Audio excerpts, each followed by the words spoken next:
नमस्कार, मैं हूं पूजा सिंह। स्वागत है आप सभी का हमारे चैनल पर। दोस्तों, इस बार का लोकसभा चुनाव कई मायनों में खास रहा। जैसे कि भारतीय जनता पार्टी को कई जगह पर तगड़ा झटका लगा। उत्तर प्रदेश में सबसे ज्यादा नुकसान भारतीय जनता पार्टी ने उठाया।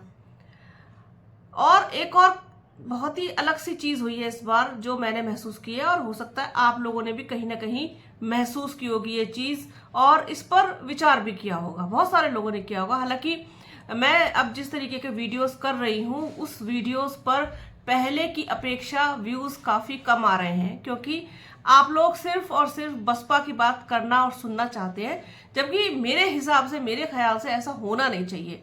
सभी मुद्दों पर, सभी चीजों पर, सभी पहलुओं पर बात होनी चाहिए।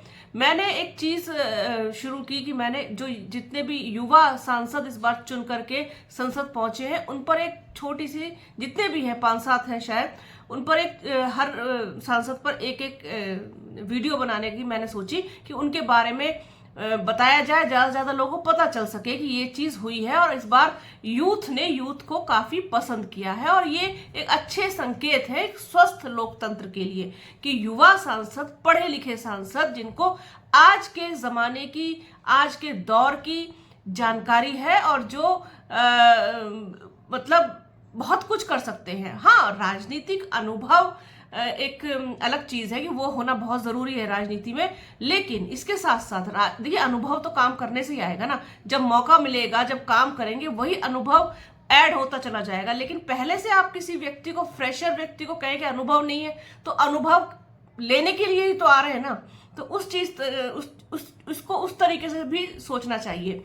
तो बहुत सारे लोग हैं ऐसे जो जीत करके आए हैं। मैंने इकरा हसन पर वीडियो किया है, मैंने संजना जाटव पर भी वीडियो शेयर किया है, और आज मैं एक ऐसी ही नवनिर्वाचित सांसद पूर्वांचल से, बड़ी ही इंटरेस्टिंग और रोचक और शानदार जीत कह सकते हैं उनकी हुई है, मछली शहर से जीती प्रिया सरोज। आज उनके बारे में बात करेंगे, थोड़ी सी जानकारी उनके बारे में। आप लोग इस तरीके के वीडियोस भी देखिए और सराहिए, व्यूज दीजिए, कमेंट्स भी दीजिए, अच्छे कमेंट दीजिए, बुरे दीजिए, कैसे भी दीजिए, आपकी अपनी पसंद है, आपकी अपनी चॉइस है। लेकिन मैं कभी भी, आपने नोटिस किया होगा, किसी भी टॉपिक को लेकर के, किसी भी चीज को लेकर के कभी बायस्ड होकर के कोई वीडियोस नहीं करती हूँ। मैंने हमेशा एक क्वेश्चन मार्क सबके आगे लगा करके छोड़ा, इसी वजह से कि कल को ये ना हो कि आप तो ऐसा कहती थी और ऐसा नहीं हुआ। देखिए, राजनीति और क्रिकेट जो होती है वो असंभावनाओं का खेल होता है, कुछ भी हो सकता है। इसमें बहुत पुख्ता प्रिडिक्शन करना मैं नहीं समझती कि बहुत कोई अकलमंदी वाली बात है। कुछ भी हो सकता, हुआ ना। कल को जो लोग बोल रहे थे कि इंडिया अलायंस कुछ नहीं कर पाएगा, काफी कुछ किया उसने, भले ही उस टक्कर पर ना आ पाया हो, लेकिन फिर भी बहुत कुछ किया। और समाजवादी पार्टी कुछ नहीं कर सकती है, अखिलेश यादव 2024 के प्लेयर नहीं होंगे, लेकिन जनता है, वो सबको प्लेयर भी बना देती है, हीरो भी बना देती है, जीरो भी बना देती है, सब कुछ कर सकती है। जनता जनार्दन है आखिरकार, तो ये चीज तो कहना गलत होगा। खैर, टॉपिक पर वापस आते हैं, चलते हैं प्रिया सरोज की तरफ। प्रिया सरोज के बारे में आपको बताती हूँ। उत्तर प्रदेश में लोकसभा चुनाव समाजवादी पार्टी को बड़ी जीत हासिल हुई। प्रदेश में 80 सीटों में से सपा को 37 सीटों पर जीत मिली है, जबकि उसकी सहयोगी कांग्रेस को 6 सीटों पर जीत मिली। दोनों दल इस चुनाव में इंडिया गठबंधन बैनर तले चुनाव लड़ रहे थे और 43 सीटों पर जीत हासिल की, जबकि गठबंधन की वजह से बीजेपी के एनडीए गठबंधन को नुकसान हुआ और महज 36 सीटों पर भी उनको जीत हासिल हुई। प्रदेश की मछली शहर लोकसभा सीट से भी बीजेपी को झटका लगा और समाजवादी पार्टी ने भी ये सीट झटक ली। अनुसूचित जाति के लिए आरक्षित मछली शहर लोकसभा सीट से समाजवादी पार्टी की प्रिया सरोज को कड़े मुकाबले में जीत मिली है। उन्होंने वर्तमान सांसद भोलानाथ यानी कि बीपी सरोज को 35,850 मतों के अंतर से हराया। पहली बार चुनाव लड़ रही प्रिया सरोज को 4,51,292 वोट मिले, तो बीपी सरोज के खाते में 4,15,442 वोट ही आए। तीसरे स्थान पर बहुजन समाज पार्टी रही, जिसके प्रत्याशी कृपा शंकर सरोज को 1,57,291 वोट मिले। इस शानदार जीत के साथ ही प्रिया सरोज पूर्वांचल से सांसद बनने वाली सबसे कम उम्र की महिला सांसद हो गई हैं। पूर्वांचल के 10 जिलों की 13 सीट से 5 महिला उम्मीदवार अपनी किस्मत आजमा रही थी, जिसमें 2 को जीत मिली है, एक प्रिया सरोज और दूसरी मिर्जापुर लोकसभा से अपना दल एस की जो अनुप्रिया पटेल है वो भी चुनाव जीती है। अनुप्रिया मिर्जापुर से लगातार तीसरी बार सांसद चुनी गई है। वह पूर्वांचल की एकमात्र महिला नेता है जिन्होंने जीत की हैट्रिक लगाई है। ये भी अपने आप में एक रोचक बात है। अब प्रिया सरोज की बात कर रहे थे, उनकी शिक्षा पर भी थोड़ी सी रोशनी डाल लेते हैं। महज 25 साल की उम्र में लोकसभा पहुंचने वाली प्रिया सरोज ने कानून की पढ़ाई की है। उन्होंने साल 2022 में नोएडा की एमिटी यूनिवर्सिटी से LLB की डिग्री हासिल की। इससे पहले उनकी स्कूली शिक्षा दिल्ली में पूरी हुई। दिल्ली यूनिवर्सिटी से उन्होंने ग्रेजुएशन की डिग्री हासिल की।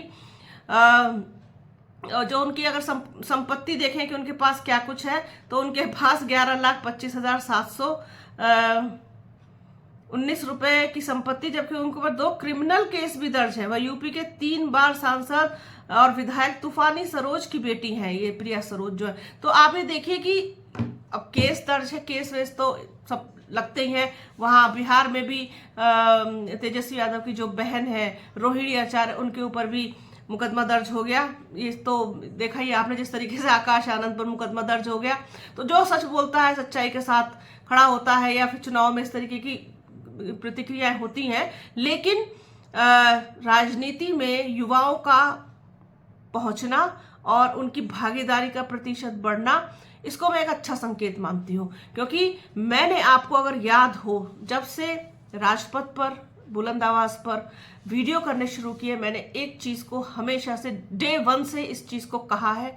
जो लोग रेगुलर मुझे देखते हैं, जो मेरे दर्शक व्यूअर्स जो भी हमको देखते हैं, उनको ये चीज अच्छे से पता होगी। मैंने हमेशा ये बोली है कि वर्तमान राजनीति की दशा और दिशा दोनों बदल गई है, और इसको बदलने वाला कोई और नहीं, भारतीय जनता पार्टी। भारतीय जनता पार्टी जिस तरीके से चुनाव लड़ती है, जिस मैनेजमेंट के साथ चुनाव लड़ती है, वो कोई और उस तरीके से लड़ने में अभी तक कामयाब नहीं, कोई और दूसरा लड़ नहीं सकता। ना कांग्रेस, ना बसपा, ना सपा, ना टीएमसी, ना कोई और, कुछ भी नहीं, कोई नहीं लड़ सकता उनके साथ, क्योंकि उनके पास संगठन इतना मजबूत है। तो जिस तरीके से उन्होंने दशा और दिशा बदली है, सोशल मीडिया को उन्होंने बड़ा हथियार बना करके आगे बढ़ाया है और उस पर लड़ाई लड़ी है, तो ये भी एक अपने आप में बड़ी चीज है। और जिसका IT सेल जितना ज्यादा मजबूत, वो उतना ज्यादा पार्टी में मजबूत, वो पार्टी उतनी ज्यादा मजबूत, ये चीज है। हाँ, ये अलग बात है कि इस IT सेल ने बहुत नुकसान भी पहुंचाया है, और साथ ही साथ अंधभक्तों की एक नई फौज भी खड़ी की है, ये आप और हम सब जानते हैं। लेकिन जिस तरीके से हर चीज के कुछ कहना चाहिए फायदे हैं, तो कुछ नुकसान भी हैं, तो दोनों ही पैरेलल में चलती हैं। जैसे विज्ञान अगर आविष्कार है की देन है, तो फिर उसमें अभिशाप भी है ना कई चीजों में, तो ये तो है ही है, दोनों के साइड इफेक्ट्स और बेनिफिट्स दोनों ही होते हैं। तो लेकिन मतलब ये है कि एक स्वस्थ राजनीति के लिए, एक अच्छी राजनीति के लिए, अपने क्षेत्र के विकास के लिए, अपने लोगों के विकास के लिए जितना कम उम्र के लोग पहुंचेंगे, तो मुझे लगता है कि करप्शन भी उस लेवल पर नहीं होगा। मुझे ऐसा लगता है, मैं पर्सनली ऐसा फील करती हूँ। हालांकि उनको सलाह देने वाले, उनके जितने भी आसपास होंगे तो वही सब पुराने लोग, लेकिन फिर भी एक उम्मीद की किरण तो देखी जा सकती है ना। और उम्मीद की किरण ऐसे माहौल में देखना बेहद जरूरी है, जब सवाल लोकतंत्र का हो, जब सवाल संविधान का हो। और आप लोगों ने देखा कि इस बार किस तरीके से संविधान के लिए किस तरीके से लोगों ने एकजुट होकर के वोट भी किया है, और किसको वोट किया है, किसने वोट किया है, ये भी आप सब लोगों को पता है। उसको बार बार जिक्र करके कोई फायदा नहीं है। ये सच्चाई है कि इंडिया गठबंधन को काफी वोट गया है संविधान के नाम पर। तो संविधान और लोकतंत्र ऐसी चीज है जिसको बचाना फिलहाल बहुत जरूरी हो गया। और ये जो युवा लोग, कुछ लोग चुन करके गए हैं, वो एक अच्छा और शुभ संकेत मुझे लगता है राजनीति में, आने वाली राजनीति में दे पाएंगे, क्योंकि युवाओं की बहुत जरूरत है, युवा सोच की जरूरत है, युवा जो कहना चाहिए विचार होते हैं जो जितने हेल्दी, उतनी उसकी जरूरत है देश को। तो यहाँ पर मैंने आज बात की प्रिया सरोज की, संजना जाटव की मैं बात कर चुकी हूँ। अगले वीडियो में मैं किसी और नए सांसद की जो कम एज के हैं, जो युवा है, उनकी बात करूंगी। और उम्मीद करूंगी कि आप दूसरे वीडियोस की तरह इस वीडियो को भी पसंद करेंगे, व्यूज देंगे, कमेंट्स देंगे, इसको लाइक करेंगे, शेयर करेंगे, आगे बढ़ाएंगे, पूरा जरूर देखेंगे। ये मुझे उम्मीद है। तो बने रहिए हमारे चैनल के साथ, हमारे चैनल को लाइक कीजिए, शेयर कीजिए, सब्सक्राइब कीजिए, बेल आइकन जरूर दबाइएगा। अपना और अपनों का बहुत ख्याल रखिए। जल्द मिलूंगी आपसे एक नए वीडियो में, एक नए मुद्दे के साथ, एक नई चर्चा में। तब तक के लिए जय हिंद।